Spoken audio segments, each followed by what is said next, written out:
इस राजा ने गर्भाधारण कर दिया था पुत्र को जन्म। विज्ञान के इस दौर में एक पुरुष द्वारा गर्भ धारण करके अपनी संतान को जन्म देना संभव है और हाल ही में कुछ ऐसे केस भी हुए हैं। लेकिन क्या आप जानते हैं कि आज से हजारों साल पहले हमारे पूर्वजों का ज्ञान हमारे आज के ज्ञान की तुलना में कहीं उच्च था। विज्ञान के जिन चमत्कारों को देखकर हम आज आश्चर्यचकित होते हैं, वो चमत्कार तो हमारे पूर्वजों ने हजारों साल पहले ही कर दिए थे, जैसे कि पुरुष द्वारा गर्भ धारण कर संतान को जन्म देना। आज हम आपको श्री राम के पूर्वज राजा युवनाश की कहानी बताएंगे, जिन्होंने स्वयं गर्भ धारण करके अपनी संतान को जन्म दिया था, जो कि चक्रवर्ती सम्राट राजा माधांता के नाम से प्रसिद्ध हुए। राजा युवनाश की कहानी रामायण के बालकांड के अंतर्गत गुरु वशिष्ठ द्वारा भगवान राम के कुल रघुवंश का वर्णन किया गया है, जो इस प्रकार है। ब्रह्मा जी के पुत्र मरीचि से कश्यप का जन्म हुआ। कश्यप के पुत्र थे विवस्वान। विवस्वान के पुत्र थे वैवस्व मनु, जिसके 10 पुत्रों में से एक का नाम था इक्ष्वाकु। राजा इक्ष्वाकु ने अयोध्या को अपनी राजधानी बनाया और उन्होंने ही इक्ष्वाकु वंश को स्थापित किया। इसी वंश में राजा युवनाश का जन्म हुआ, लेकिन उनका कोई पुत्र नहीं था। वंश की उन्नति और पुत्र प्राप्ति की कामना के लिए उन्होंने अपना सारा राजपाट त्याग कर वन में जाकर तपस्या करने का निश्चय किया। वन में अपने निवास के दौरान उनकी मुलाकात महर्षि भृगु के वंशज च्यवन ऋषि से हुई। च्यवन ऋषि ने राजा युवनाश के लिए इष्टि यज्ञ करना आरंभ किया, ताकि राजा की संतान जन्म ले।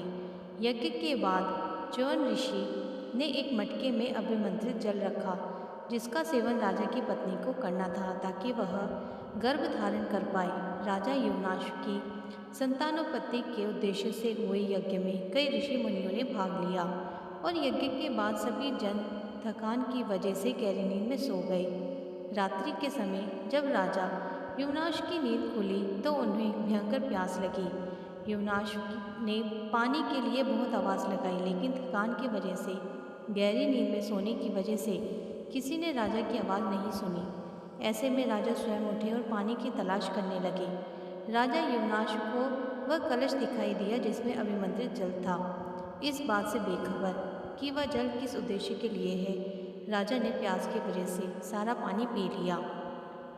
जब इस बात की खबर ऋषि च्यवन को लगी तो उन्होंने राजा से कहा कि उनकी संतान अब उन्हीं के गर्भ से जन्म लेगी। जब संतान के जन्म लेने का सही समय आया, तब देवीय चिकित्सकों अश्विनी कुमारों ने राजा युवनाश की कोख को चीरकर बच्चे को बाहर निकाला।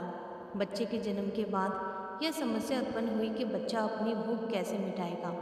सभी देवतागण वहाँ उपस्थित थे। इतने में इंद्रदेव ने उनसे कहा कि वह उस बच्चे के लिए माँ की कमी पूरी करेंगे। इंद्र ने अपनी उंगली शिशु के मुंह में डाली, जिसमें से दूध निकल रहा था, और कहा, मम धाता, अर्थात मैं इसकी माँ हूँ। इसी वजह से उस शिशु का नाम ममधाता या मनधाता पड़ा। जैसे ही इंद्रदेव ने शिशु को अपनी उंगली से दूध पिलाना शुरू किया, वह शिशु तेरा बेता बढ़ गया। कहते हैं राजा मानधाता से सूर्य उदय से लेकर सूर्यास्त तक के राज्यों पर धर्मानुकूल शासन किया था। इतना ही नहीं, राजा मानधाता ने 100 अश्वमेघ और 100 सूर्य यज्ञ करके 10 योजन लंबे और 1 योजन ऊंचे रोहित नामक सोने के मत्स्य बनवाकर ब्राह्मणों को भी दान दिए थे। लंबे समय तक धर्मानुकूल रहकर शासन करने के बाद राजा मानधाता ने विष्णु के दर्शन करने के लिए वन जाकर तप करने का निर्णय किया और विष्णु के दर्शन कर लेने के बाद वन में ही अपने प्राण त्याग स्वर्ग की ओर प्रस्थान किया।